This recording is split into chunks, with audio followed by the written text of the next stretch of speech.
question au... Merci, oui, je voudrais intervenir. Merci, Madame la Présidente. Monsieur le Commissaire, on va essayer de raccourcir l'intervention pour répondre à l'attente de notre Présidente. Première chose, le cadre stratégique commun, nous pensons qu'effectivement c'est une innovation forte de votre proposition et nous regrettons qu'elle ne soit pas accompagnée d'une proposition plus précise et plus concrète. Et nous voulons vous encourager à nous soumettre un texte où ce cadre stratégique commun serait mieux défini.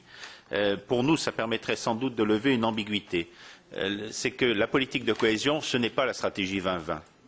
Cela inclut la stratégie 2020, des objectifs de la stratégie 2020, mais ça ne peut être limité à cela. La cohésion territoriale, c'est quelque chose qui va au-delà, c'est dans le traité, et vos propositions et vos objectifs, me semble-t-il, sont beaucoup trop limités à la stratégie 2020. Aussi, il y a un problème spécifique pour nous, ce serait de prendre en compte les ruptures de cohésion. Elles peuvent être très diverses d'une région à l'autre. Ça peut être dans une région un problème de vieillissement démographique, ça peut être dans une autre région un handicap très fort au plan environnemental, cela peut être un bassin d'emploi qui est sinistré par une situation économique très grave. Mais il y a comme ça des négociations sur des ruptures de cohésion qui permettraient à chaque région de se retrouver dans le dialogue, de se retrouver dans la discussion avec la Commission pour apporter sa pierre au programme qui sera défini pour elle.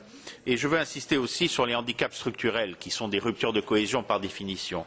Votre proposition constitue, à mon sens, un démantèlement de l'article 174 du traité de Lisbonne, dans la mesure où vous distinguez les régions très faiblement peuplées sont désolidarisées des îles et des régions montagneuses pour les rattacher aux RUP, et on ne voit pas dans votre proposition comment on pourrait faire un cadre stratégique commun, par exemple entre le FEDER et le FEADER.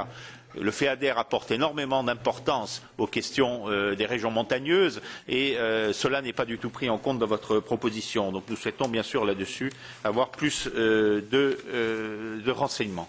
Les régions intermédiaires, évidemment, nous les soutenons. Pour nous, c'est une nouvelle architecture pour l'avenir de la politique de cohésion. Alors votre projet reprend et intègre très bien ces régions intermédiaires pour ce qui est des fonds qui leur sont alloués, pour ce qui est des taux de cofinancement, mais pas pour ce qui est de la flexibilité. Donc pour nous, s'il y a région intermédiaire, il faudrait qu'il y ait aussi flexibilité intermédiaire. Enfin, le dernier point, comme personne ne l'a abordé, je me permets d'y venir, c'est sur la simplification. Le sentiment qu'on a à lire votre texte, c'est que la simplification s'applique, pour l'essentiel, on simplifie la vie de la Commission européenne. Et on ne voit pas dans vos propositions ce qui va simplifier la vie des bénéficiaires et des acteurs sur le terrain. On a entendu dire souvent à Strasbourg l'autre jour que les TPE, si elles créaient un emploi chacune, seraient capables de résorber le chômage en Europe.